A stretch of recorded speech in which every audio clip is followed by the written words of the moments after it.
Can everyone hear me? Yeah, for sure.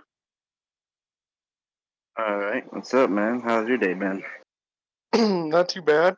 Just taking care of some business, did some pollinating, and got ready for the sale. Yeah, today was, I don't know, it was pretty fun in the Discord today. It was very active. Yeah, it was I very liked it. active. I appreciate all the engagement from everybody, and a lot of some of the newer members that have just joined the last week or so. It's cool to meet some new guys and have some new input and everything. Oh, yeah, especially a lot of them are joining up and saying they've grown our stuff. And it's just like, what the hell? There's some packs that I haven't seen in a while. They've grown out. Oh yeah. But, yeah, I guess you want to give us some time for some people to join up? It seems only a Yeah, little we, bit. we can give it another minute, and if you guys, have some questions ready or whatever, and we can kind of just start running through them and go into town. So we'll give her another minute or two, guys, and then we'll get rocking and rolling. Okay? Hey, Alex, by chance, do you have any pictures of that Z Skittles? I know we've had it for a while. Yeah, it's really not the most impressive plant, especially like structurally. It's really short, stout, grows really wide. The internodal spacings kind of, I don't know. It's not the best structured plant, but I mean, I remember having the hash for the first time in like I don't know, maybe 2017 or 2016 at the Emerald Cup, and it did kind of blow me away. I was very impressed with it. The plant itself grows like shit, and it's really not very impressive in flower, but it does breed really well, and it does bring a lot to the table as far as that goes. So that's kind of why I keep it around personally. Yeah, I grew it one time, and honestly, like I was telling the guy, like what I remember from it, it was short, squatty, heavy Yep. indica. It threw down buds. I didn't even know how it supported them. I was just like, what the fuck? It throws down some rocks, and Even like some of the rainbow belts that we grew, we did a whole table of rainbow belts. Oh, probably I'd say 6 to 8 months ago. When John was with us, and we had to have like basically the buds. Yeah, I mean they were really solid. But they'd like maybe get up to the first, maybe second trellis, um, if that, and the branches were still, I don't want to say weak, but compared to like the buds that they were producing, I would say, are fairly floppy, kind of like an OG style, where you're going to have stuff that's, going to be kind of doing its thing. It's not going to have as rigid of a structure, you know? for sure, something that you definitely want to like cross, but you don't want to keep those traits. Yeah, exactly. And I mean, I personally, unless I was running it like strictly for hash or something, um, I don't really think that would be something that would be my first choice, as far as like a production run, you know. Yeah, unless you're doing work with it or something, then you're not going to get much numbers off of it, honestly. Yeah, you know what I mean. It's not going to be one that you're going to monocrop and at the end of the day be like, extremely impressed. Besides how it is very flavorful. It's got some great terps and stuff. I'm sure the terpene levels test fairly high, depending on how well you grow it, obviously. It's a So that's difficult kind of grow. my take on it. You know. For me, it was a very difficult grow, honestly. Yeah, it's not the easiest plant to grow and keep happy as well. I will say that. And, keeping a mom, like the mom that I have is so fucking wide right now. I'm trying to just, it really, you just kind of have to like take up all the sides. So hopefully you get some more vertical growth off of her, you know? And that's part of the big game nowadays. Like with the advance in genetics, like we want some shit that's going to throw down some pipelines as far as branching goes. Because I mean, what does big branches mean? That means a lot more nutrients and water getting pushed through. Yep, They're going to hold up some big buds. So that means absolutely. that's what you want for a commercial strain, you know, some shit that's going to throw down and have the equipment. Because you can feed it all you want, but if it ain't got the damn branches to push that shit, it ain't going to make it, you know? Well, and that is a good point, and that's where I guess when I do my selections, and I've said it before, and I know it's cliche to say, but you really do have to check all the boxes. And one of those, for me anyway, has always been structure. And, just, I don't know how to say it. Like, you can tell when a plant is just extremely vigorous, the structure's well, and it can uptake nutrients. And that's why, I always feed a lot of my stuff so high is, the plants have been bred for that, and you're not going to get, your 3 pound plus a light off some little pussy strain that's not going to, be able to suck up all the nutrients that you're giving it. So it kind of goes hand in hand as far as that goes. Yeah. I mean, shit. So, what do you got going on in the hunt? I know these blueberry muffin high chews, man. I'm not gonna lie. I'm gonna be honest with the community. I tossed about 6 of these bitches right off the bat, gone. But I found like 3 that are like I have them side. I grabbed some high chew clones. I grabbed some astronaut clones, and I grabbed the black velvet, and I put them all side by side. And this thing is like keeping up with them like a champ. I'm feeding them the same shit. Right now they're in veg. They're taking every bit of 5EC. I just bumped it up because they were hungry. And it's just throwing down like pipelines, you know. And I didn't veg them long. And this fucking thing's taking off. And it doesn't have that squatty structure either. It's like Hmm. perfect. I like it, man. I already took clones of it. This motherfucker, I hope it blows me away in flower, man. It's as far as veg goes, it's going down, man. This thing's awesome. Yeah, that blueberry muffin was really, really big. Had some really good stacking. And I kind of disagree there in chat as far as pussy strains definitely are the ones that throw the terps. Um, I think that is, in my opinion, not true whatsoever. Um, a lot of it is your selections, and I think that that's kind of misconstrued there as far as that goes.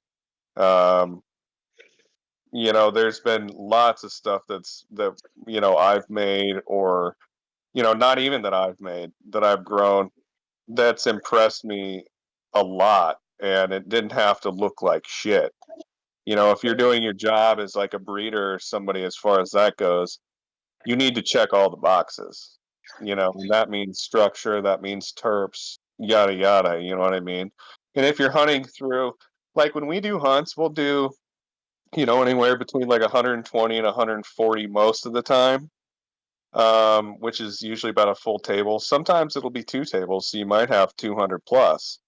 So if you can't find something that fits the bill on all that, well, you kind of got to look in the mirror as far as that goes, in my opinion. You know. And a lot of these strains, like Haichu, Astronaut, you know, people buying them, they got rooms to fill. You know, they're trying to meet a standard and a quota. How do we feel if we give them they're paying thousands for these cuts and all they're getting off of it is terps? Like, what are they going to do when people buy it? They only yielded fucking 2 pounds off of it. They can't make much Well, money off of it, you know? and if somebody, yeah, say, you get a pound and a half or 2 pounds of light or something like that, and okay, like your terp levels are high, but we all know kind of the consumer market, where they want to see test results too, as far as THC and testing. And I get it, because a lot of people just kind of need to be educated on stuff like that, because they just really don't know, and that's what they base their the consumer bases their choice on. So for me, it's just it's it's like I said, it's just got to have everything. And you know you the market's tough right now, so you need to be able to pump out 2.5 3+ pounds of light, in my opinion, if you're doing any type of wholesale, to really get to where you were when we started first growing with like single ended HPS bulbs and shit like that, you know. And at that point, like 2 pounds of light with some of those was, really, really solid. And, the technology keeps advancing and everything into LEDs and, whatever. But you gotta have the full package. The market's saturated, so you gotta come correct with your fucking product. And that's just the bottom line as far as that goes. Whatever market you're in, I don't care if you're in Cali or out here or, in some state where you're just doing your thing and still, have a pretty solid um, business model as far as like wholesale packs and stuff. So, it really is just all encompassing, I would say. I think a lot of what you do, you understand that. So let's say like we were just talking about Z skills. That's one right there where the terps are off the charts. It's very unique, but the plant itself doesn't do anything impressive. So what do you do with it, Alex? Obviously, you found like the person that found these skittles. Okay, their job's not done. They found something unique, but now they need to cross it into something that's going to complement it, so that it can check all the boxes. So here comes another hunt. You know what I mean? And that's what you're doing. If you Yeah, don't and find it, you got to move down the line as far as that goes. And for what it's worth, those crews have definitely put in the work, in my opinion, for Skittles and shit like that. I mean, they've done a ton of work on that. So I mean, hats off to some of these guys in NorCal and stuff for really, they have taken it to the next level and made it, in my opinion, a lot better plant.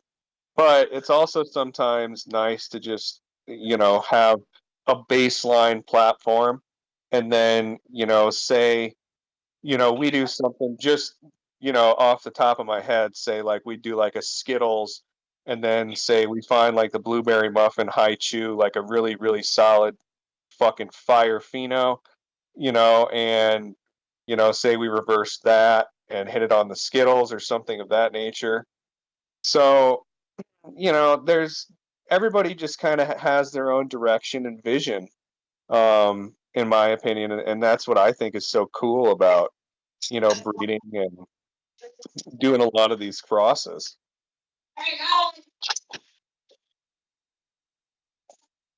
let's see. What's some questions in the chat?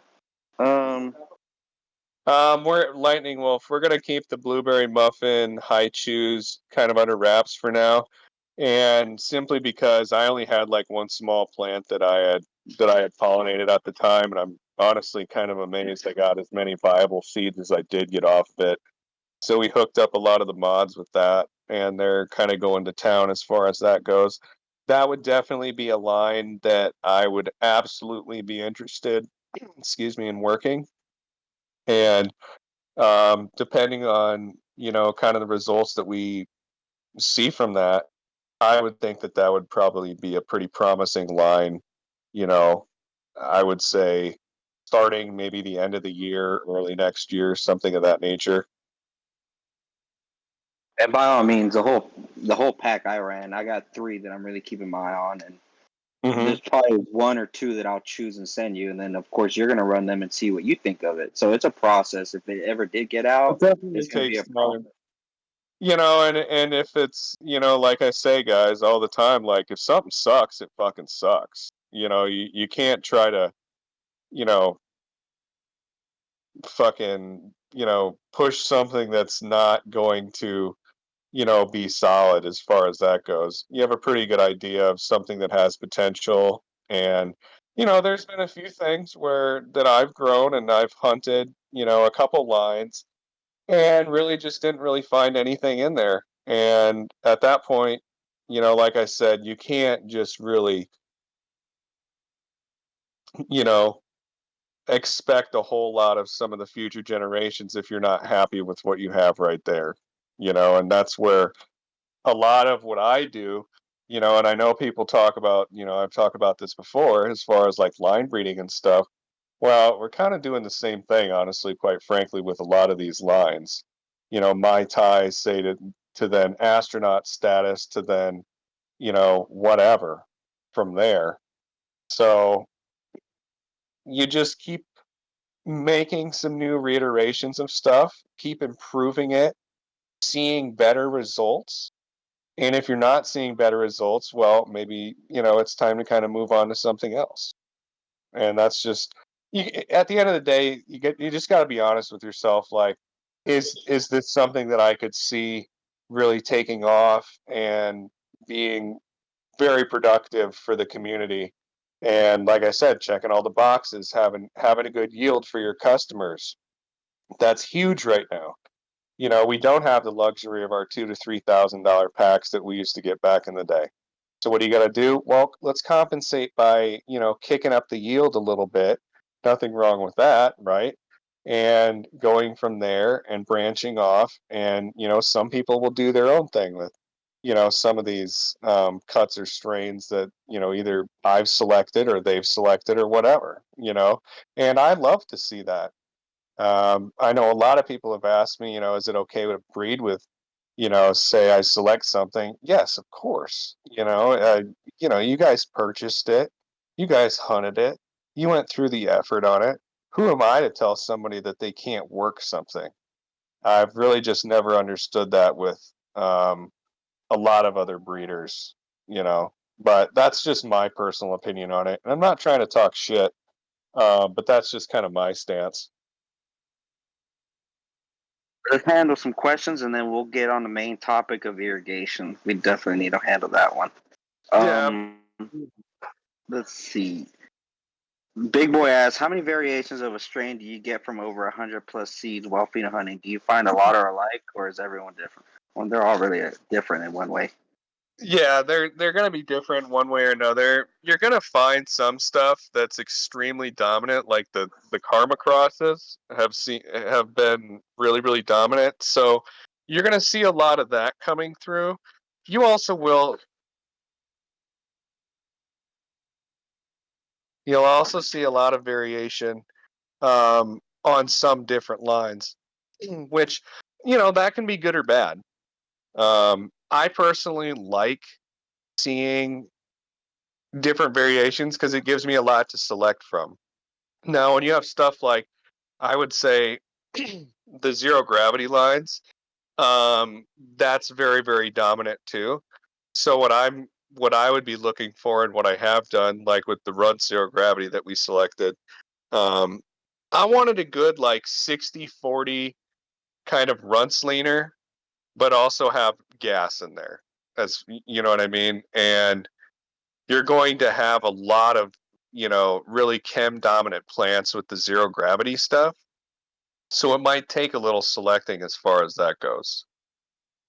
So for me, yeah, long story short, I guess, every plant's going to be different, at the first, you know, F1 essentially stage. And from there, you can work it as much or as little as you want, depending on how dominant or recessive some of those traits are. So I guess, like I said, long story short, that's kind of my opinion on that, and that's how I go about things. But yeah, I mean, you're going to see a good amount of variation across, like, 100 plus seeds, something like that. I do like the consistency on some. Like earlier, I was looking at some Dante's Inferno crosses, and man, that thing is just consistent every time with what it. You know what it's gonna do. It's like, oh, Dante's Inferno. Okay, it's gonna be a fucking frost. It's gonna be a fucking blizzard. You know what I mean? It's gonna throw down. Yeah. I And like. early bird, we did find, like, I would say, I think I kept like 4 or 5 keepers of the Karma 2020. I just don't know if I'm going to work them. I'm trying to, you know, do a couple different things right now with stuff. And I feel like a lot of the Devil Driver stuff I've worked pretty extensively.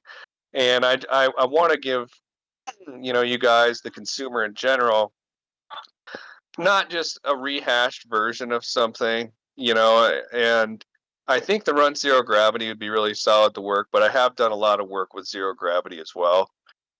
Same with like the now and later and things like that. So I am conscious of, trying to go down some different paths and see what we end up with. I mean, variety is the spice of life here, and if we keep just rehashing the same things, um, it needs to be able to draw interest. And, if somebody has already, picked up X amount of packs of Devil Driver stuff, it may not make sense for them to pick up something in that regard. So it's something I'm conscious of. And, it obviously does take a while to work through some of that stuff. So, I kind of honestly have probably half of the next year um, pretty much planned out as far as what I want to do. But I guess that's just kind of my philosophy on it, guys. Here, Sloth has to go in.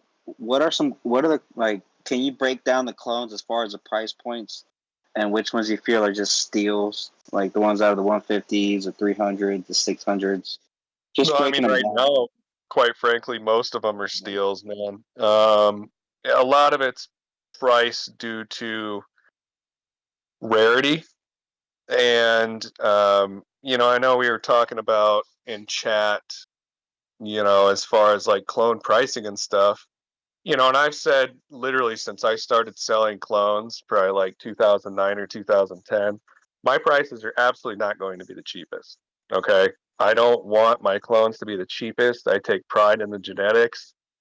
And what you can get and be reassured of is that it's going to be sourced correctly and it's going to be clean. So at the end of the day, and somebody else said it as well, time is money. Do you have time to fuck around and see, grow this out one or two times and be like, oh, this is not even the fucking cut that I bought? Like, this is just some bullshit relabeled something that, this dispensary or this guy or whoever sold me. So, in my opinion, that's why I pay, what I do for clones, um, because I know that every single source that I get my stuff from is already authenticated. It's already, we've already seen it in action. We know where it was sourced from. And there's a lot to be said about that, in my opinion. And like I said, especially for me, time is fucking money. And at the end of the day, it comes down to, if it doesn't make sense for you to pay $1,000 for a clone, you need to look on, your return on investment. If you can pump out 1 pound of weed, well, you already paid for the cut and the clone.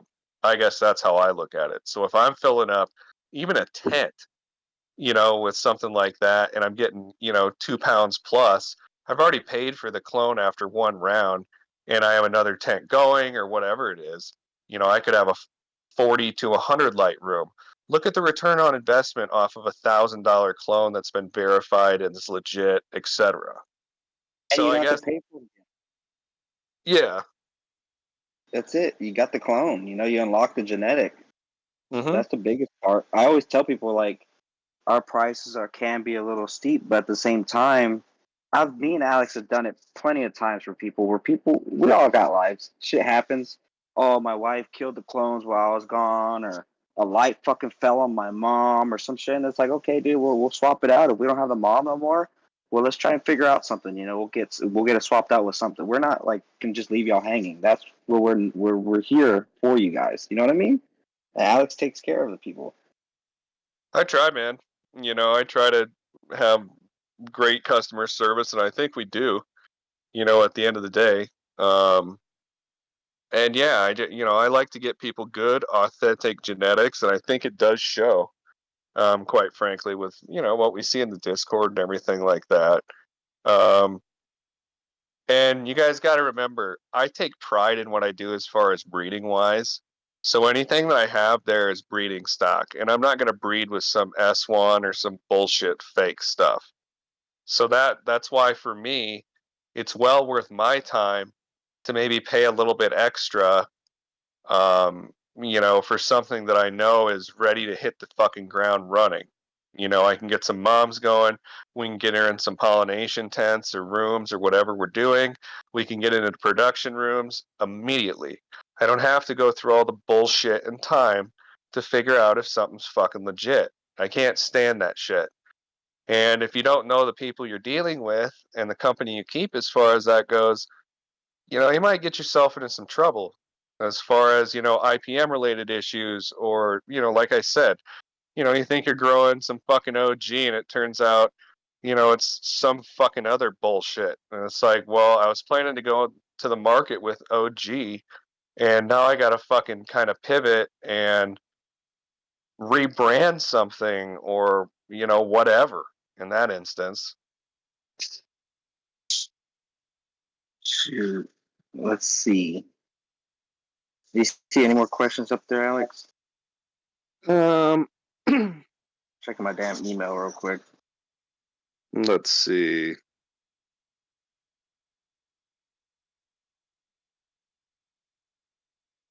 As far as the ZG with nanners, it's kind of one of those things. I mean, it's going to be a chem trait that's really, really hard to breed out um, of a lot of those plants. Now, I think a lot of them have been really solid. I haven't really heard a lot of negative feedback on that, but it always is a potential. I mean, Chem D throws sterile bananas usually at the end of her run as well. So you're going to get some of that with, like the GMO and whatnot, especially with the zero gravity. So it's kind of one of those things, if you don't want to go through really having to kind of watch things, your first run or selection or whatever, maybe that's not the one for you, and if you have a little more patience as far as that goes, or, you don't mind kind of hunting through a few things, you're going to find some really special plants. And I think that we've, shown that with like the astronaut status and stuff like that. Some of those have really been fucking beasts. Like the Run Zero Gravity is a fucking beast. So it's, it just all depends on, and same thing could be said with like some of the sour hybrids and stuff like that. If you don't want to have to deal with, things of that nature, which we all know sour diesel is obviously not the most stable. And I've been totally transparent with everybody from the get-go as far as that goes with that. Like I said, it may not be up your alley, and that's totally fine. That's why we have different offerings for folks that, want to grow different things, or, just kind of, if they, you want to autopilot through it, that's totally fine too, and I understand that. And that's just how it goes. It's all personal preference, really.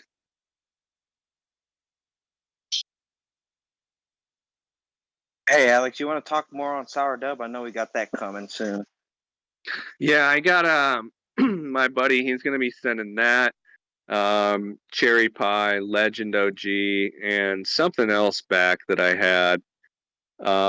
So just getting some, some of the more sour things, some of the OGs. We got a lot of stuff planned as far as that goes.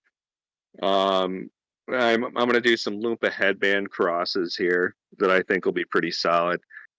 So just, once again, kind of just coming to the market with a couple different things where everybody can find something that they're into, especially at the price point that we have. And that's really kind of always been my goal. Um, I like to make new things. I like to try new things. I like to branch off in different directions, like I talked about. So for me, um, I think that, sour dub is fucking fantastic. It's probably the tastiest sour strain I've ever had. Does it kind of grow like shit off the get? Yeah, it does. But that's another one of those, like Skittles where you have to work it. We'll get it into some other things. And I guess I wouldn't say it grows like shit. It's a lot slower grower um, than a lot of the other sour stuff. So it's just one that you kind of have to plan ahead for. Um, it's not like Mac 1 slow or anything like that. But it is one that you do have to get, like I said, kind of plan ahead for if you're wanting to do, some crosses with her and stuff. I'd, obviously take it probably a couple weeks earlier, quite frankly, than as far as like cuts wise, than I would some of the other ones, just to give her a head start. So yeah, we have some other stuff coming in. I got the Larry OG that we'll be doing some work with. So we'll do like some Larry OG Lupa headband hybrid or something like that. Just real just kind of a new reiteration of some of these OGs. And, I remember back in the day, Elite, he used to do a lot of um, OG crosses and stuff like that when he was around, kind of doing his thing, like, maybe, Jesus, 2008, 2010, something like that. So it might be kind of fun to kind of revisit some of that stuff. And, with a lot of these cuts that have been TC'd, just seeing some new, really, really vigorous, like OG hybrids, I think would be really fucking cool.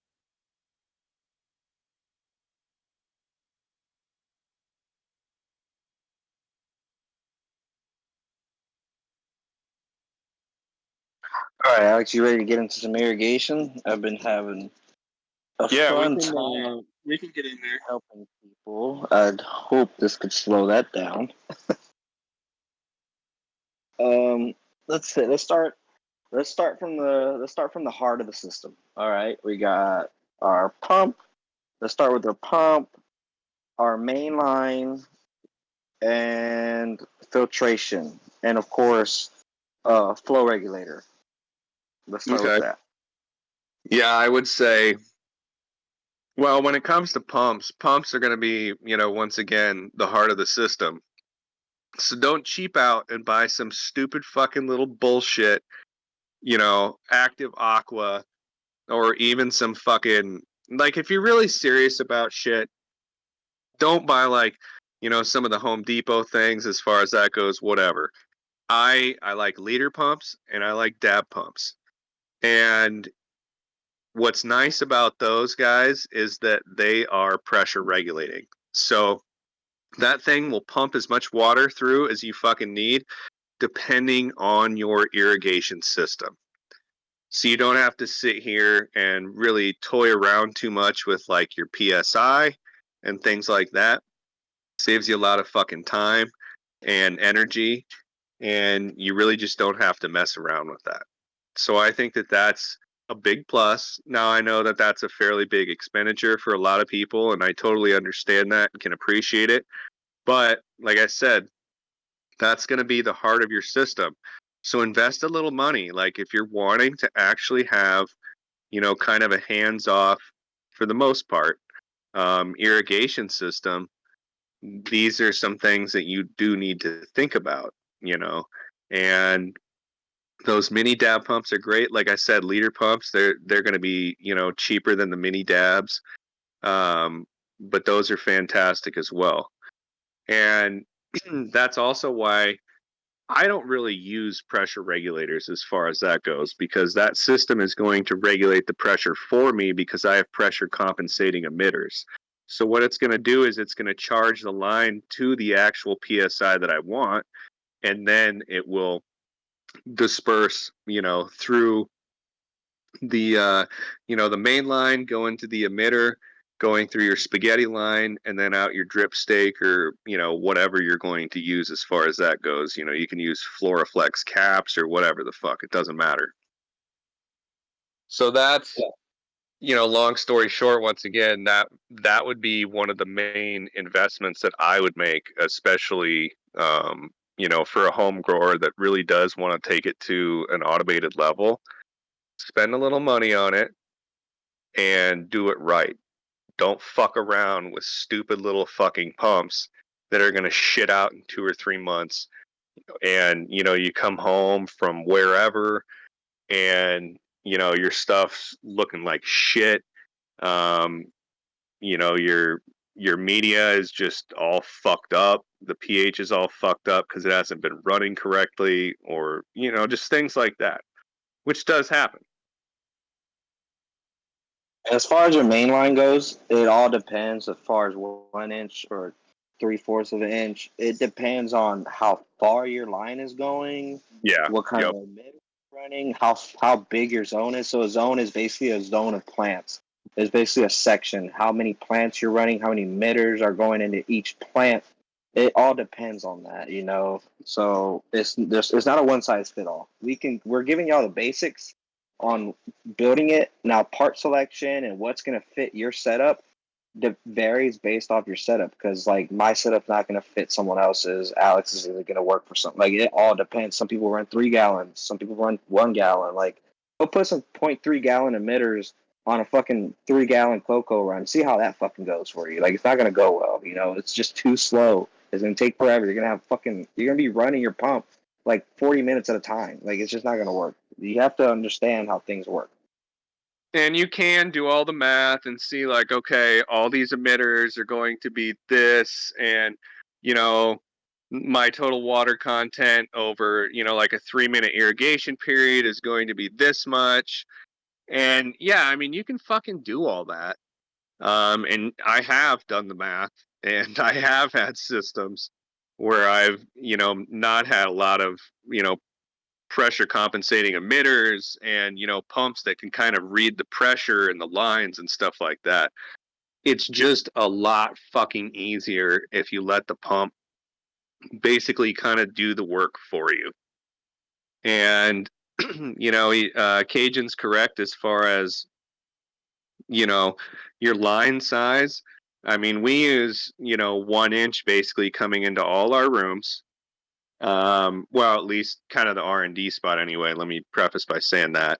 And then each table, there's 4 tables in a room, and each one's going to have 120 to 140 plants.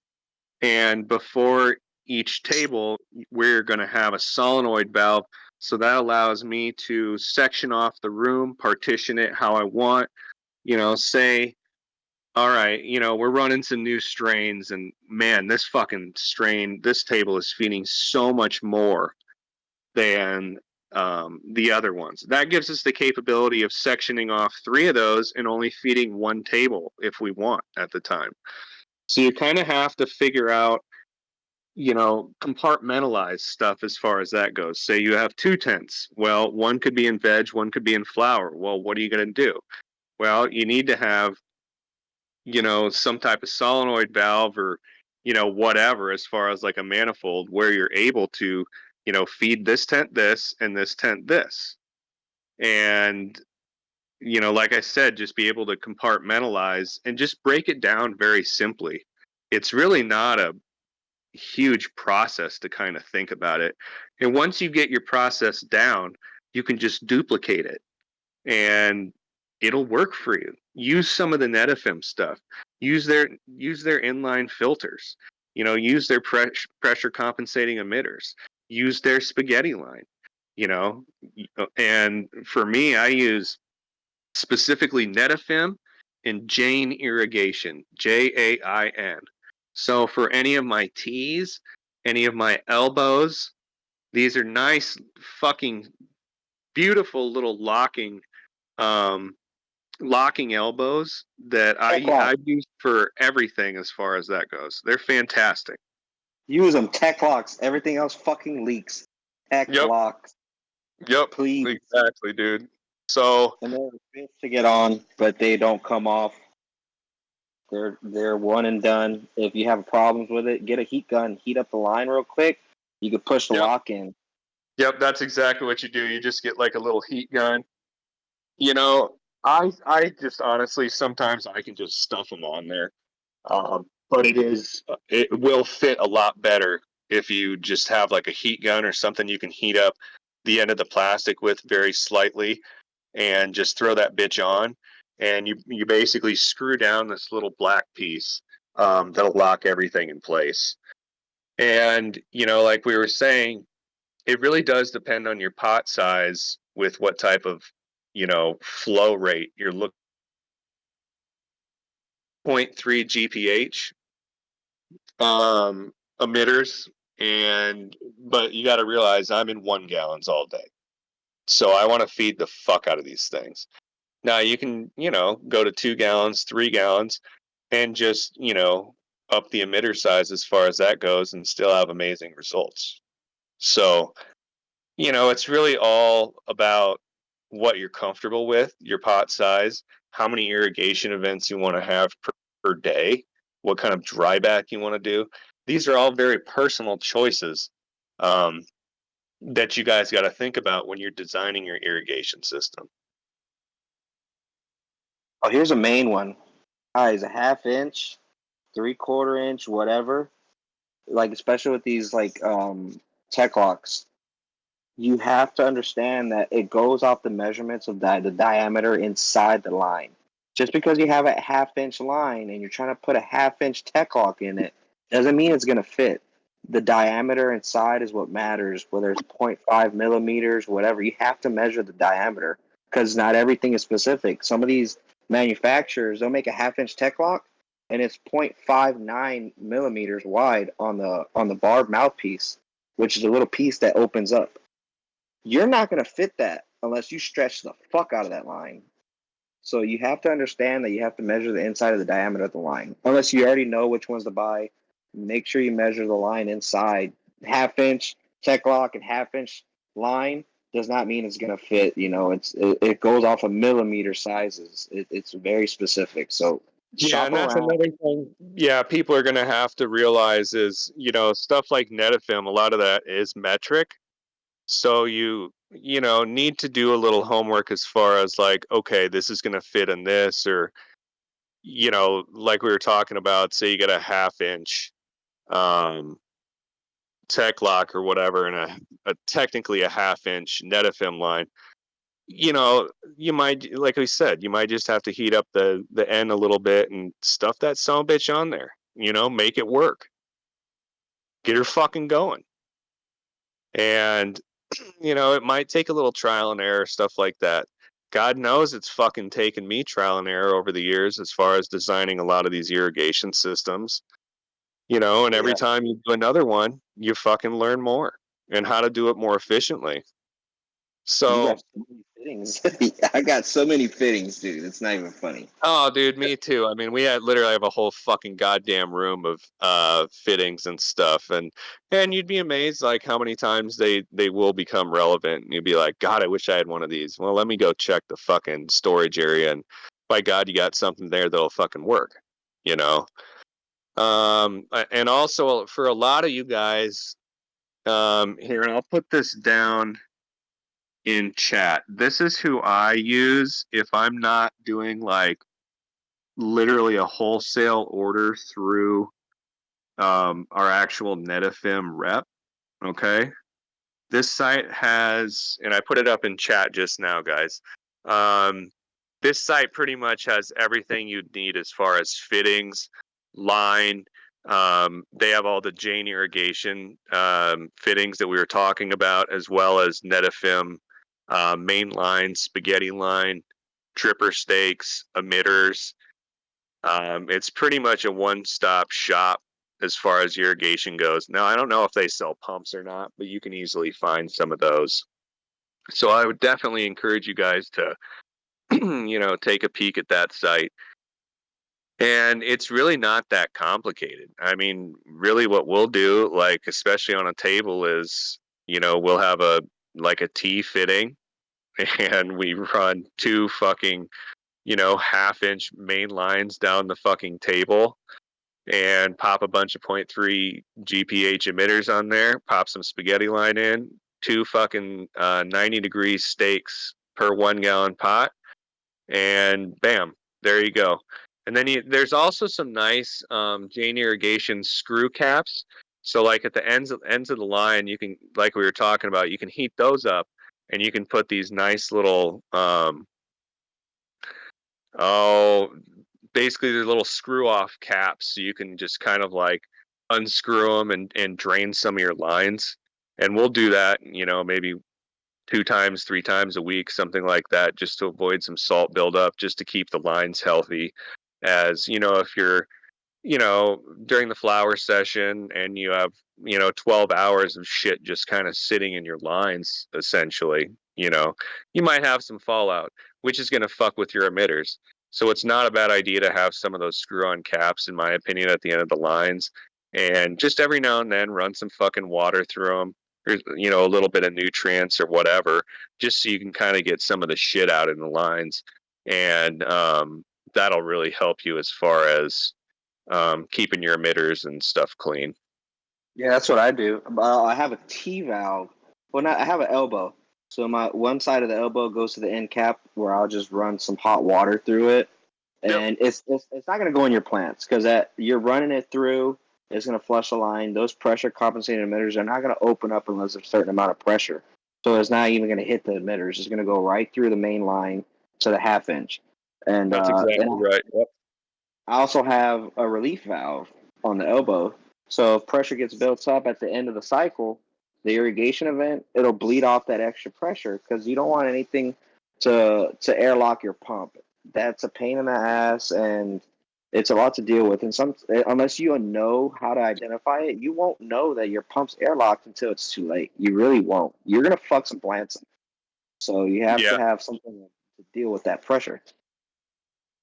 Well, and that's also a good point too, and that's why you get, a pump that I just call them like smart pumps. Quite frankly, I don't know a it's a very juvenile term of technology. I get it, but they can, like I said, they can read the pressure in the line. So, if you have, your the ends of your lines open, you can pretty much run anything through them, and it's not going to go through your plants.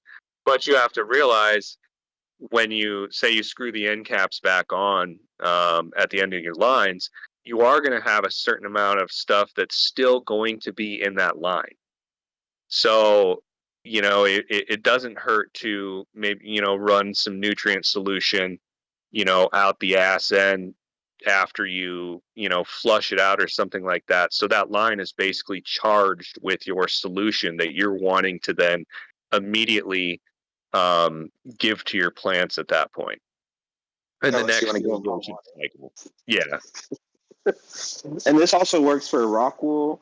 This even works for soil growers. If you want to get a consistent irrigation for all your pots, you're obviously going to go higher on emitter size. But even if you if you don't want to run emitters, that's fine. I mean, it's not that.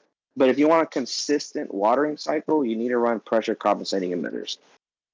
You're going to have so much of a fucking fluctuation if you don't run pressure compensating emitters. I cannot stress that enough. Like we have tables that just even at the R&D spot are like 30 or 32 feet long. What do you think's going to happen with the plants that are right at the beginning? Well, they're going to be getting more fucking water because the pressure is going to be a lot higher than the ones down at the end of the fucking table. So you're going to be dealing with all sorts of fucking irrigation inconsistencies, water content inconsistencies, everything in that regard. So what Yeah. happens with the pressure compensating emitters is it essentially charges the line to a certain psi, and then they all feed through the emitters at that point, which is where you get that nice, clean, consistent irrigation event. So that is incredibly important. I can't stress enough as far as that goes. And don't get me wrong, back in the day, fuck, dude, there was many times where I fucked that up and I had no idea.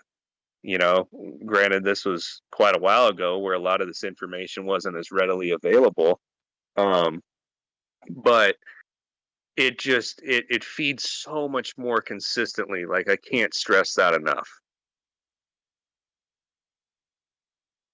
And it all matters. I mean, because you're constantly, trying to monitor how your plants are feeding, if they need more water volume, like bigger shots based off their maturity and their growth.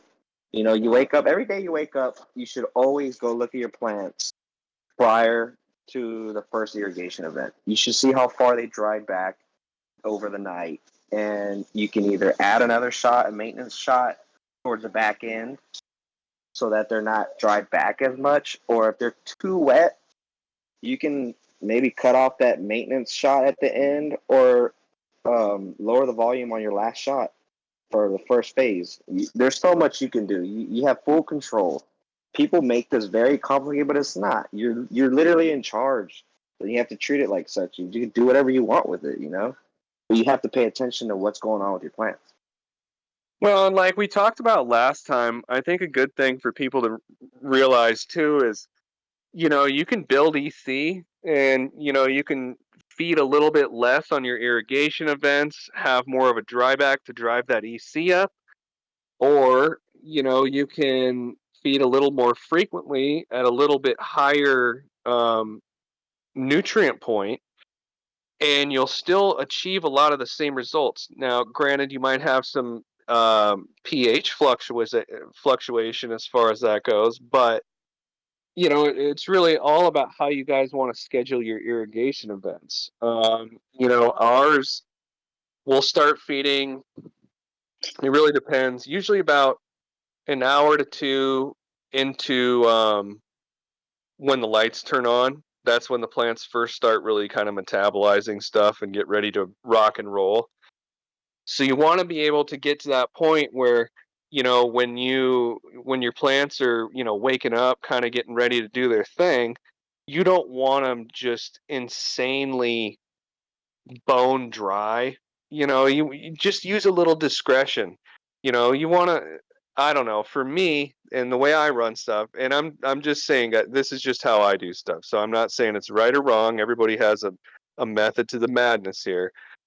I want to have my plants when they wake up to be, especially in cocoa, a bit moist, but I don't want them saturated for sure.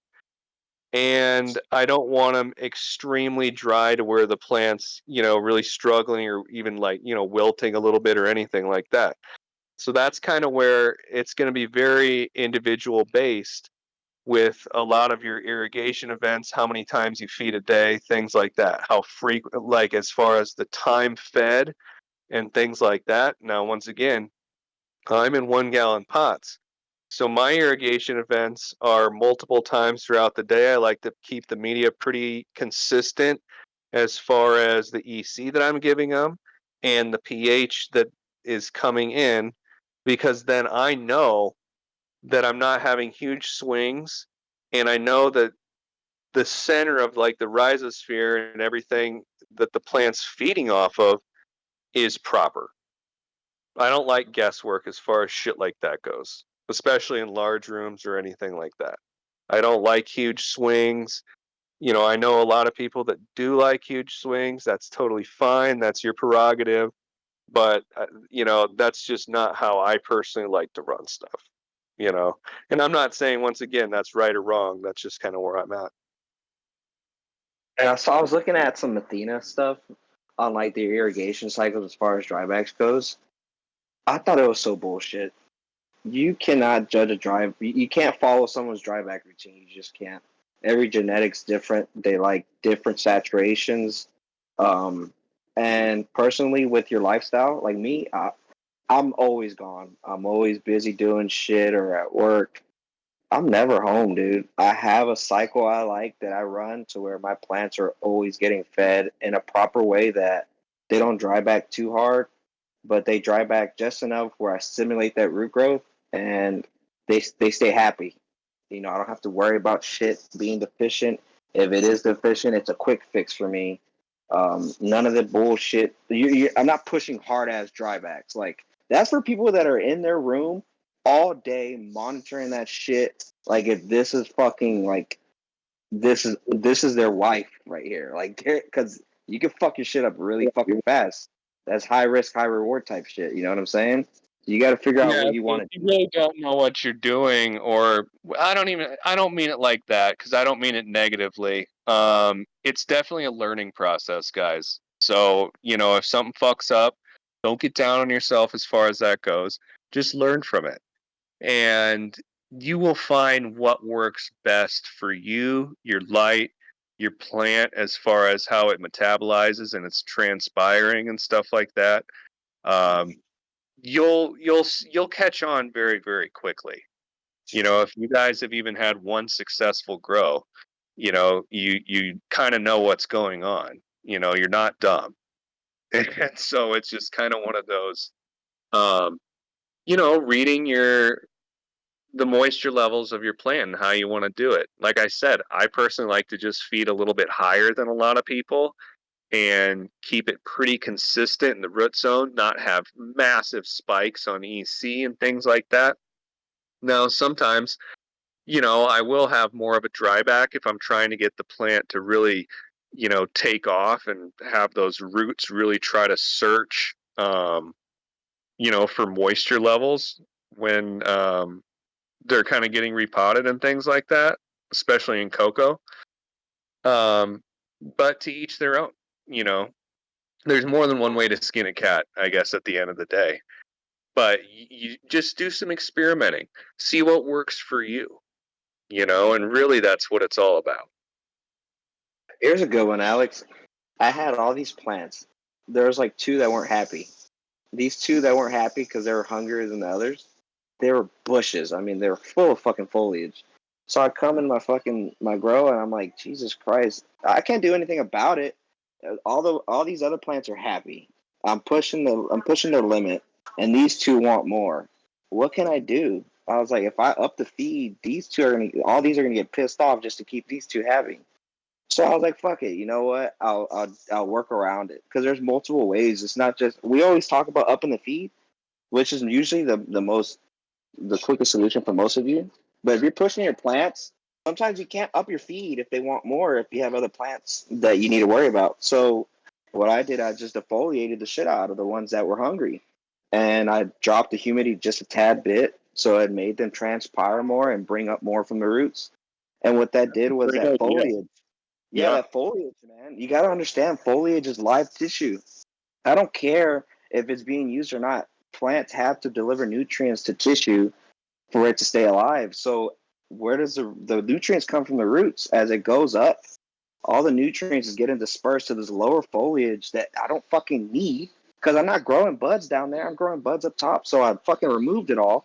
And now guess what? It's pushing all that extra nutrients I was getting sucked away to that upper growth, and boom, within a day it was fucking green as fuck. I was like, Yeah, I mean, okay, I'll, cool. I'll tell you, I've definitely done the same thing, man. Where I can tell, the plants are wanting more, but it's time where, say it's like, well, I don't know, day 7 or 10, something like that. And I can already see like some of the plants that are going to be hungrier than others. So yeah, that's what we'll do, dude. A lot of these nutrients are mobile, you know what I mean? Or immobile. So it's, a lot of it is, taking off some of the bottoms so you can get some of the fucking nutrients to the top of the plant where you want it to go. And, I've said it more than once. We're not growing fucking leaves here, guys. You know, we're growing buds. Where do you want the nutrients to be shot to from the xylem and stuff?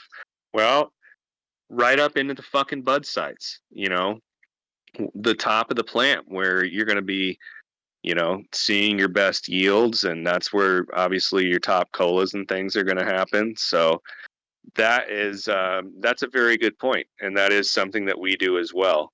You can really compensate a lot um, by not, like you said, not even really having to adjust the feed, but just taking off some of the lower stuff and getting a lot more of those nutrients to the top of the plant where you really want it. Yeah, I see that a lot. I see people with like very dark green, very full saturated foliage at the bottom, and then the top they got new growth coming in that's like hungry, and it's like, okay, dude, fucking clean that shit up. What do you have all that shit for? It's no use no more. It's not even getting light. Get rid of it. Move that Yeah, shit upward. exactly. It's not only you're not only going to have deficiency at the top, but a lot of that, bullshit on the bottom, or just even kind of cleaning out the center of your plant too. I know a lot of people take up stuff, lollipop it, but don't forget about cleaning out some of the center of the plant as well. You want. I mean, it depends on the plant and the structure, and it might take a time or two to grow the strain to really get to know how you want to kind of work it in that regard. And I'm certainly the same way, guys. I mean, I'm in the same boat when I, grow something. Say, take like Mac 1 or something. Man, like you just do not want to like top that thing. You want to just kind of grow into a fucking spear, and you can remove a lot of the innards as far as that goes. And it really just does take some experience in that regard. Um, but you have to do it in the right windows too. You know, I'm a big proponent of like, a couple days before we flip, I have the guys take up any bullshit um, that I can see that's not going to be a main cola. And by a main cola, I'm talking maybe like 4 to 6 main branches off of that. And that's also a big contributing factor to like your yield at the end of the day. And I know that seems very obvious, but I think a lot of people get, kind of freaked out by taking too much shit off the plant or not structuring it correctly. And it does take practice. But once you kind of get the hang of it, you'll see what I'm talking about as far as that goes. Um, yeah, and once again, long story short, you just want those fucking nutrients to get up to those fucking colas. That's where your money's going to be made. That's where your best smoke is going to be. And they're photosynthesizing better. They're closer to the light. Exactly, and even if you do have some, like, if you don't take it up maybe as much as you wanted, okay, fair enough. You still have a lot better light penetration through your canopy. And at the end of the day, that's what you're going for. You're not, we'll do, okay, say we have a 20 light room, we'll get, maybe 65 to 67 pounds off it or something like that. But we only have like maybe a pound, maybe two max, of like small buds. And once again, the market's very competitive. You want to have the best product you fucking can when you come to the table proper. And you don't want some of those small buds in there and stuff. And granted, we're a little bit different because we're a wholesale as far as, rec and stuff. So there is a market for smalls and whatnot. So it's not the end of the world, but you're not going to pull, your, whatever market you're in, the full price for a pound on it. So it really does you not a whole lot of good. Or you can keep that for personal or some shit like that. I mean, whatever, a lot of different scenarios there. But it doesn't do you really any good. You might get half price for some fucking smalls or something like that. And it's like, well, I should have just fucking taken these up more and had a larger proportion to, some of these larger colas, larger buds, some of these neck bones, things like that. And I hate when I see plants that are they're like black and properly flushed and everything else on the top, fully mature. And then the bottom half of the plant's like immature and green. It's like, dude, you should have removed all that shit. What the fuck's the point of it? No one's gonna want to buy it. You're gonna try and sell that shit, and people are gonna question if it's the same strain because it looks so different. It's like, get rid of that shit.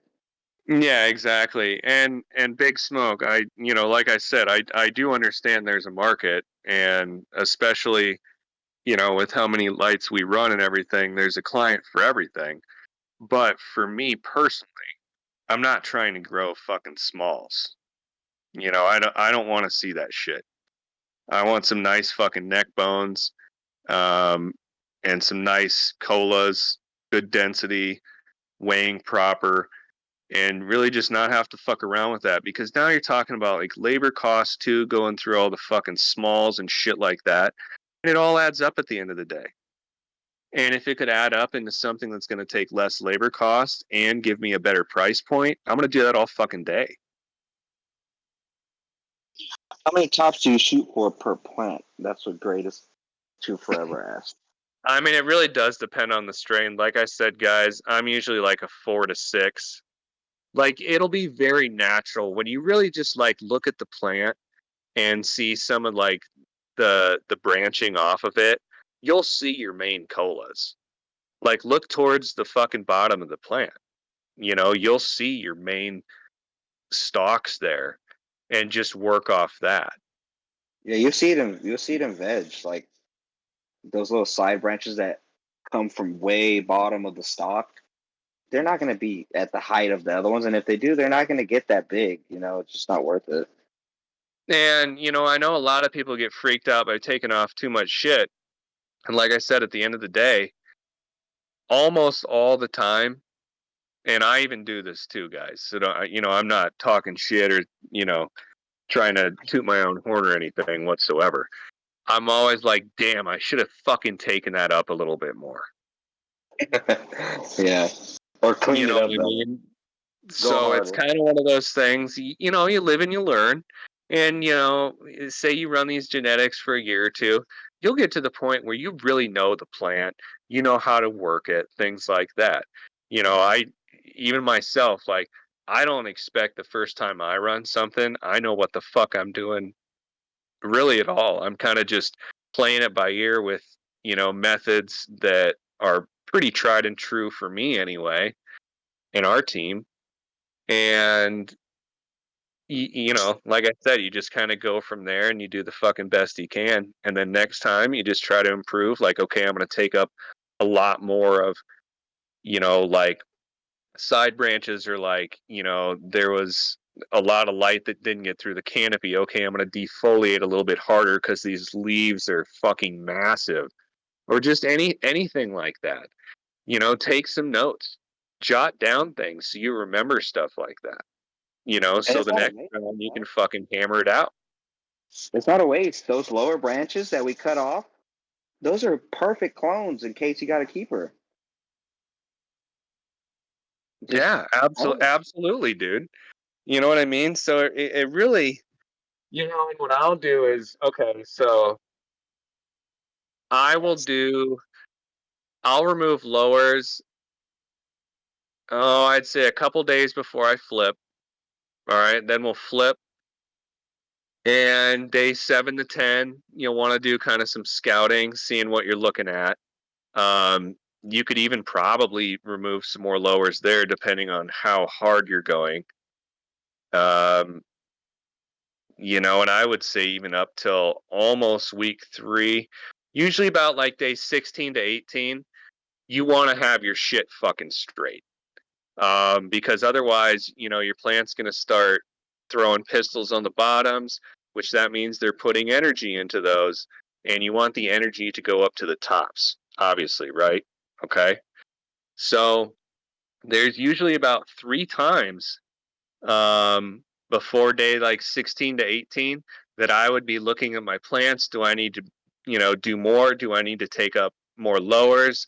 Even at that point, you can start removing, large fan leaves with, long petioles that are going to inhibit some of the light that's going to be coming through the canopy.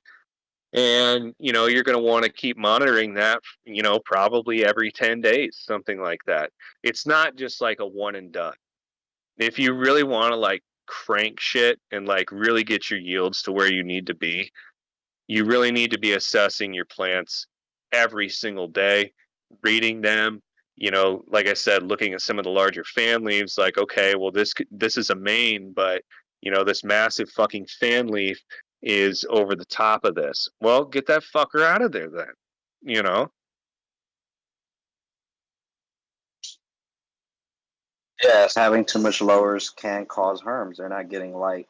But honestly, if you're feeding your plant proper and you're keeping it happy and in a consistent environment, you can do whatever the fuck you want to it. It's gonna bounce right back the next day. Honestly, Yeah, and I think once again a good point. And like I said, I think a lot of people get freaked out by taking too much off, or I'm not the type of dude to like push like the 3 alight like Schwazi Tech or whatever the fuck it is. But you definitely can defoliate. The plant still has to photosynthesize though, guys. So keep that in mind when you're taking off leaves. Like that's how the plant, you know, makes energy. So it's kind of one of those, you have to kind of play it by ear. Um, I defoliate quite a bit, but not to the point where I'm like, damn, that thing looks fucking skimpy. Now, granted, a lot of times I'm sure that's just fine, and really won't hurt the plant, but you just gotta just use some common sense here. And when I have guys start and we'll, say they're first, getting going with the company or something, and we're doing defulls, I can always see kind of the new guy. And I don't mean that like negatively. They're just a little more hesitant to be taking stuff off than me when I just go there and start just ripping through the fucking tables and ripping shit off. Um, so, like I said, you're just going to have to use some common sense here, not take too much off where the plant literally cannot even, you know, work and do its thing. So just use your best judgment there, I would say. And most of our LED growers, LEDs don't penetrate like HPS, so you're gonna have to do a better job of cleaning up that shit. Yeah, Just being I agree. They're definitely more efficient. I use LEDs. I still really like HPS DEs. But that's just my opinion, and that's how I've grown for a long time now. So it's really just, you know, it depends on your setup, I guess, is maybe a better thing. You have to get a good idea of, okay, well, maybe my LED won't penetrate as far, so I should take more stuff up. Or, if you have a DHPS and, you do want to kind of have some of the stuff, penetrate a little bit deeper. Okay, well, then remove some more like the center of the plant as far as some of the, I don't want to call them lowers, but just tiny little shit branches, stuff like that. So really, it's not a one size fits all here, guys. personally remove any leaves in the middle. I like to Yeah, keep like fan leaves. I'll leave the lower fan leaves if they're outwards, where they're still getting light and doing something for the plant. Those inside fan leaves, they're not doing shit. They're getting covered by the main leaves that are right by the nodes. So there's no point in keeping them. If anything, is restricting the airflow, is making a humidity pocket, and robbing your plant of nutrients. There's just no point of it for yeah. me. I mean, that's a good point too. Airflow wise, you're really going to be um, not in trouble, but you want to keep some good circulation in whatever grow area you have. Once again, I don't give a fuck if it's a tent or a 20 light room or 100 light room. You need to have a lot of air movement in there. You don't want stagnant air. And when you have stuff that's super bunched up, there's going to be a lot of stuff that can go wrong, first of all, and a lot of stuff then that you can't see. And that's a big thing because everything looks solid, but you look, in the plant or here, excuse me one second. God bless You you. know, you have some leaves that are no, some larger fan leaves that are, going into another plant with large fan leaves. And, you see like some PM starting because the moisture levels with the transpiration is so fucking high there that there can be a lot of problems. And once again, we're trying to not have problems. And at the really, what I always tell my guys is let's set ourselves up for success out the gate. Let's not get behind the fucking eight ball here. So anything that you can do to help prepare yourself to set yourself up for success, that's what we want. And that's what everybody should strive for. It'll make your life a lot fucking easier. It'll it'll have less stress on your fucking life. All right? And little things like that do add up to be a big difference at the end of the day when you finish your crop. And no fucking round's going to be perfect, guys. Okay. And I'll tell you that straight up. I've been doing this for shit, 15, 16 years almost now. And no round is perfect. Now, you can do a pretty damn good job, but there's always things if you're, really kind of deeply thinking about it that you could have done differently to, you know, improve this or whatever it is. And you got to kind of, once again, look yourself in the mirror and be like, okay, well, I fucked this up. I'm going to do this better next time. And that's totally fine too. Here's a good question. When you take out too much foliage, or I guess after a really hard defoliation, would you draw back on the feed or whatever? Um, it depends on what I'm seeing. If I see like, a little bit of deficiency or like they want more food, personally, I wouldn't because I know that that food then is going to go, more towards the top of the plant and really kind of what I want to see. Yeah. It's one of those things you just got to kind of feel it out. I personally wouldn't. You know, and fuck, dude, I'd probably just feed the shit out of it. And if I saw, you know, like a little downward clawing, or you know, like the plants are nice and dark, but you're actually getting a little tip burn, and it's not like, you know, a potassium deficiency, like I think most people think. Then I might lay off just a little bit, but you know, I'm kind of along the lines of I'm just gonna hammer that shit. And if the plant can't fucking take it, or if there's a strain that can't take it, you know, fuck that.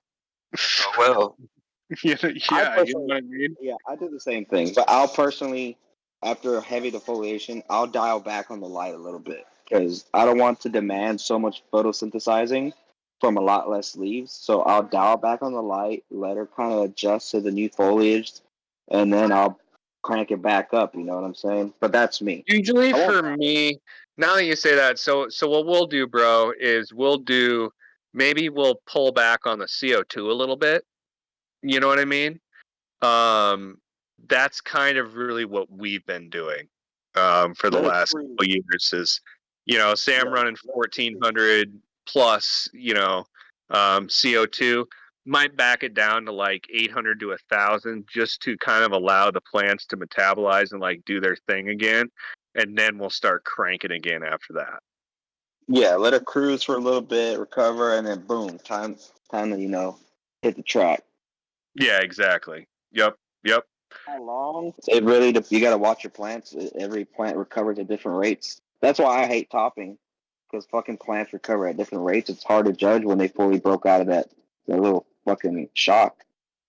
Well, and I know a lot of people want, you know, simple answers to these questions, and I understand, you know what I mean? Everybody's learning here. Shit, guys, I still learn every fucking round. All right. You do really need to learn to read your plants though.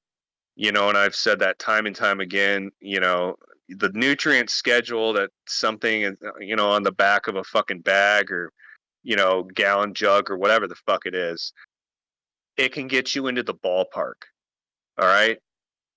And if you just want to be in the ballpark, then so be it. But if you really learn to read your fucking plants, you will have so much more success. You will have so much more confidence in yourself and your grow and your round that you're going to have, where you know you're not going to fuck this up. You know what you're doing, and you can sleep easy at night. And You there's want to been play? times where that has not been the case with me. In some of the, you know, say I'm learning like, God, when I was learning the Netaflex, every fucking day I'd come in and be like, oh God, what the fuck am I walking into?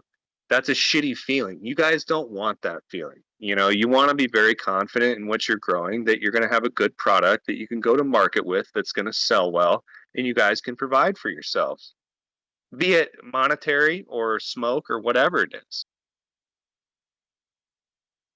I guess you got to ask yourself: do you want to just make it to the finish line, or do you want to hit some home runs? Exactly. And, you know, for me, there's been a couple times I've shit the bed, but more often than not, we hit home runs.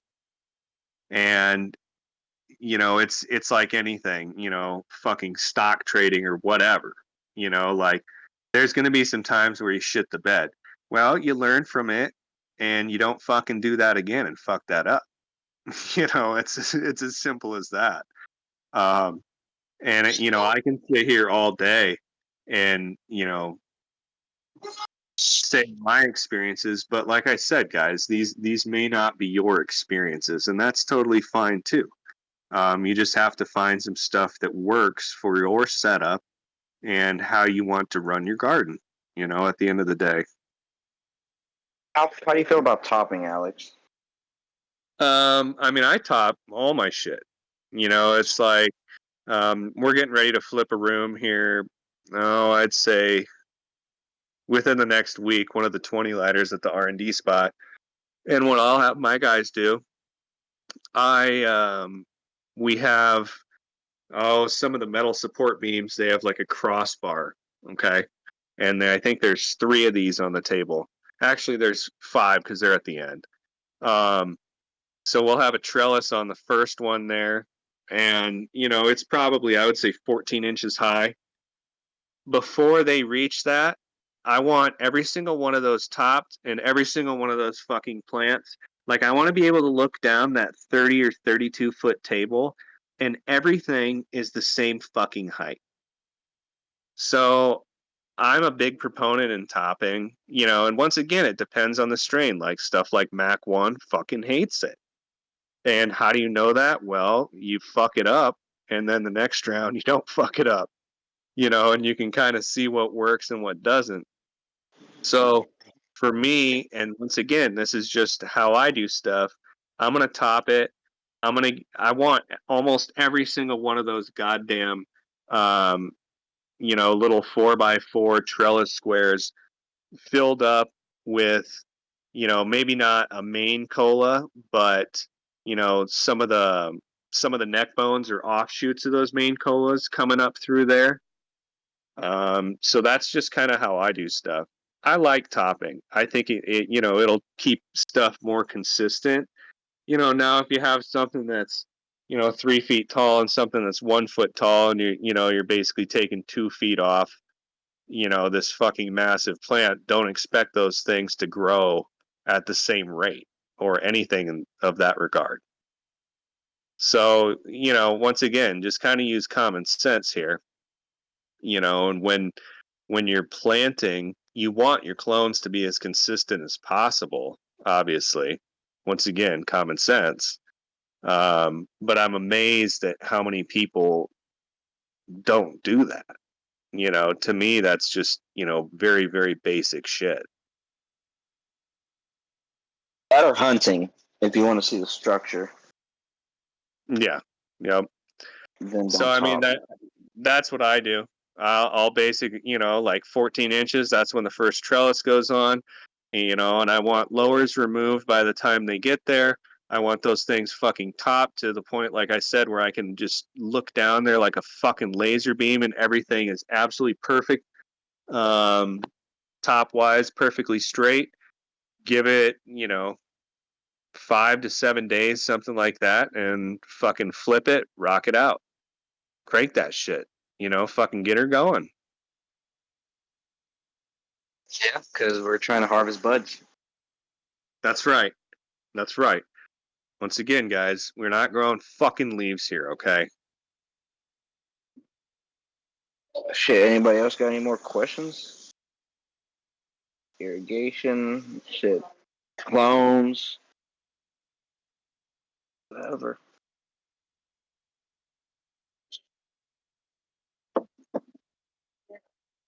Just looking. Fucking Scott. Oh my god. How many plants do you run, Alex? A light. What's up? How many plants do you run in the light?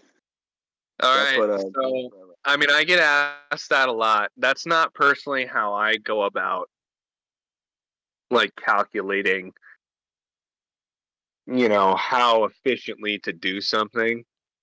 For me, we have 120 plants over 5 lights.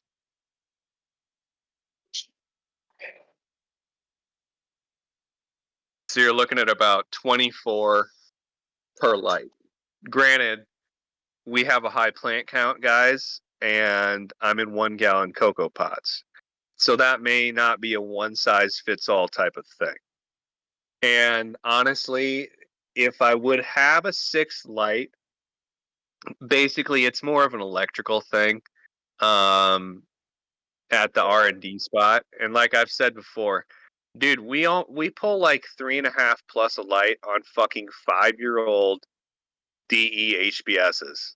You know what I mean? And really, there should be another um, light on each one of those tables. So, instead of a 20 light room, they should be probably 24s, quite frankly. But, you know, just like everybody else, you make do with what you fucking got. You know what I mean? That's just how it is. So, yeah, I'd say it's about 24, per light, something like that.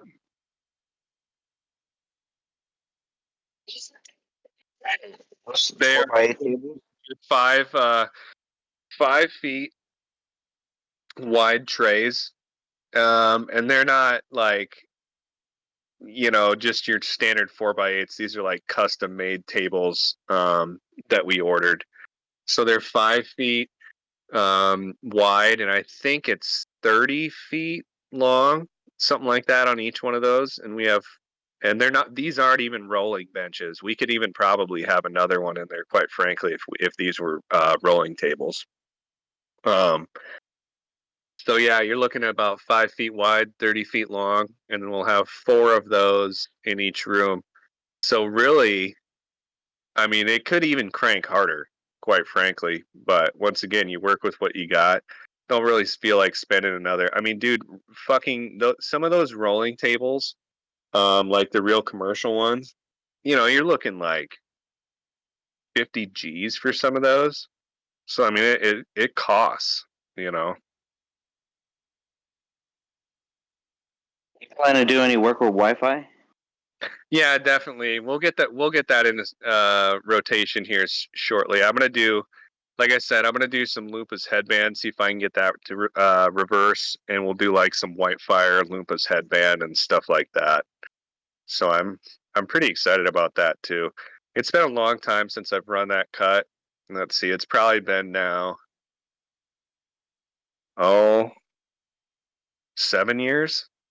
Yeah, I think 2016 was, I think, the last time I cropped that.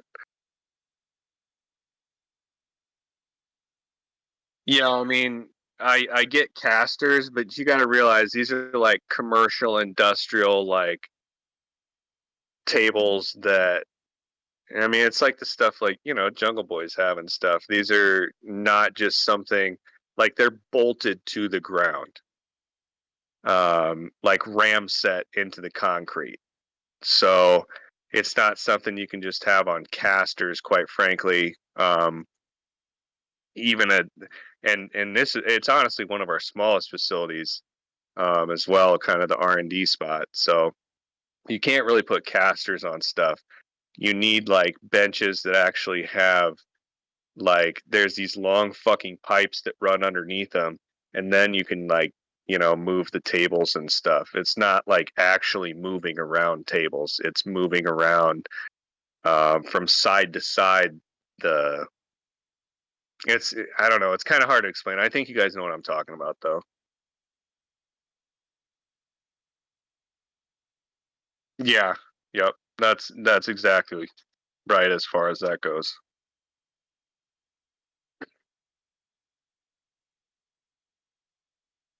Yeah, it does suck when they get stuck, quite frankly, dude. I know what you mean.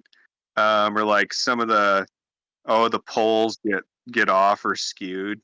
That's a fucking son of a bitch to get back on there. I think that there can be some better designs that people will make here in the future, but once again, you work with what you got. What do you like most about seeing people grow your gear, Alex?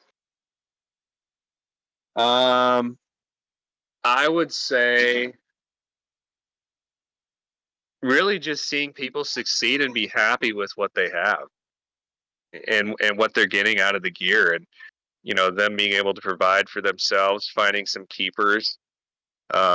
Really, to me, that's one of the most satisfying things, guys. Honestly, I think it's cool to conceptualize something, put it into action, and then see somebody take it from there and really kind of do their own thing. I really enjoy that. I think that that's very cool. You know.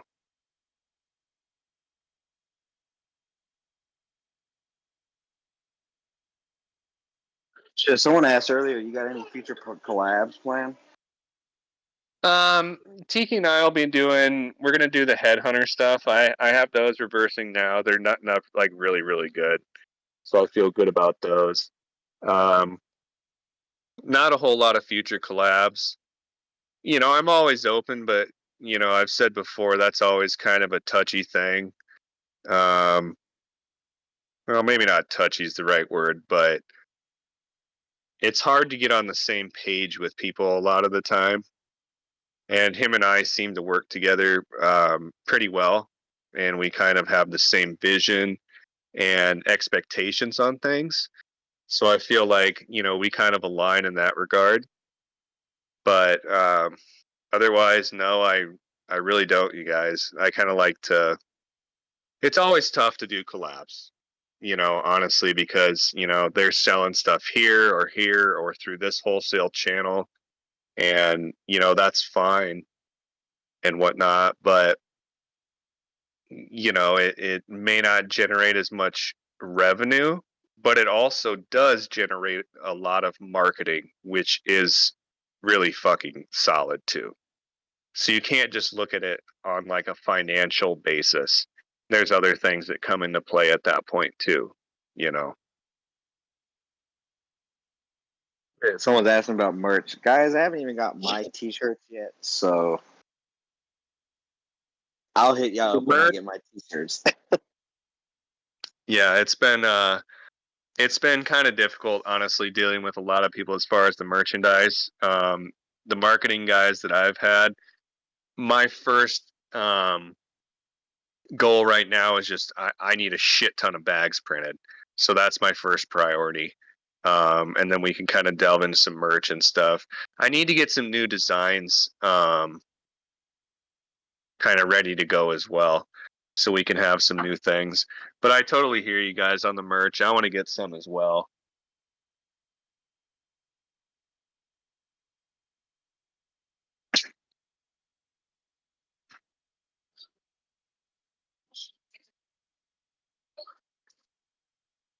Yeah, I Let's mean figure we can out. definitely do some stickers. That stuff's not hard to do. And I mean if you guys want something like that, I mean it doesn't it's not a huge expense or anything. So you want to touch up on the lines real quick that are coming up? Yeah, let's see. Okay, so we got the blue raz. That'll be coming down. I reversed some deep space the other day, which was the Oreos Mai Tai. And then I also did we're doing some Big Dipper as well, which I think is going to be really, really solid. And then the Headhunter. And maybe just doing a few smaller ones just to kind of feel it out and get a little variety out there. See what the interest is on some of those, and then we can go a little bit heavier. And I do have some other ideas. Oh, the gastronaut as well. Yeah, we got that going. So, there's definitely some things coming down um, the pipe here as far, but it's always hard to give, a date on any of these things. They take as long as they take. Obviously, I'd like to see them out sooner than later. Um, but it does take some time to kind of do stuff right. Let the seeds set, pollinate correctly, hit all your pollination windows. It's not the easiest thing, but you figure it out after a while. So that's kind of some of the stuff that we have going now.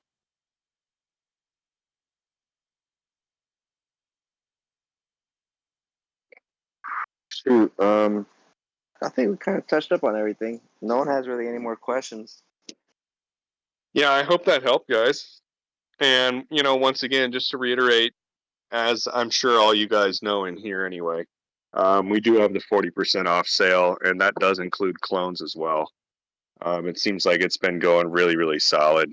So let's just clear out some inventory. Let's get ready for some of this new stuff, and let's rock it out. I'm really Hey, excited for a lot of these new lines. the Blue Raz, we're gonna release S1s. Yes. So the Blue Raz, I think the demand is going to be so large that I'm already like getting stuff ready for a V2 line of that. Um, which actually I think will be good because I'll be able to incorporate some of the new stuff like, like some of like the sour double and like a Larry OG and, um, things like that. Like we'll get some Zangria in there. So it's already in the works. I know you guys want that one a lot, and I think that in between, some of those, we'll be doing definitely some more blue raz stuff because I do think that that's going to be really hot and a good seller. When we drop in the box sets. Well, we can talk about that. I mean, I got all the boxes ready and everything. So we can start putting some stuff together. And I'd welcome any input from you guys, in the main chat after we leave or whatever, as far as the box sets go, what you'd be looking for, what you'd be interested in, things like that. So we can definitely make it happen. Like I said, I have the boxes here ready to go. They look really tough. I think they look great. So let's fucking fill these things up and let's get some orders out. Yeah, let's get some feedback, and then I guess me and you can just talk about it tomorrow night. See what's up. Yeah, that'd be great. So that's kind of, I guess, is where I'm at with stuff. I think me and Cajun kind of, covered a lot there. And if you guys do, if you got some other questions that you kind of think of, throughout the rest of the night or whatever, just toss them up in main chat, and I'll do what I can as far as answering some stuff. But yeah, we'll get those box sets cranking. I think that a lot of people would be interested in those. So very, very open. And like I said, any feedback is always appreciated, guys. I always listen to everybody. I check, my Instagram DMs. I'm always on, in the main chat looking and seeing what's going on. So, at the end of the day, I want to provide a good product to you guys. I want you guys to succeed. Like I said, set yourself up for success and, just kind of rock it out and we'll go from there. And as far as clones go, if anyone has any inquiries, just DM me. I'll get back to you as soon as possible. I'm usually pretty quick, but just DM me. Because I know I see a lot of main chat questions about clones. Just go ahead and DM me, and I'll answer all your questions. As far as pictures go, I try my best to get the picture of the clones. I have a new phone, so I lost a lot of pictures. So sometimes I have to bug Alex to see if he has any pictures. He has a fucking old ass piece of shit phone. So sometimes I have to dig around with the team to see who has pictures. That's one of the notes. I mean, they're solid. I like my little stylus, but yeah, it is tough, guys, because as far as like Instagram goes, I can't post up a lot there. So I do have a lot of my older stuff archived for what it's worth. And there is, the search bar up top as well. And, if anybody needs, to see something, usually you can find it up there. A lot of people have, posted a lot of good photos of stuff lately.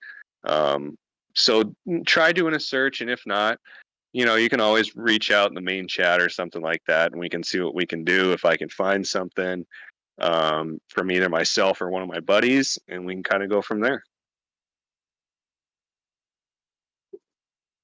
All right. Well, I think we had a good Q&A. Let us know in the main chat on anything we can do again to make the Q&A better for everyone and touch up on these box sets. Let us know what y'all think about the box sets as well. Yeah, please do, guys. We always, encourage people to speak up as far as, some improvements we can do or anything like that. Don't take it personally. Always trying to give a better experience to our clients and stuff like that. We very much so value you. And we'll get on and do another one of these at some point here in the near future.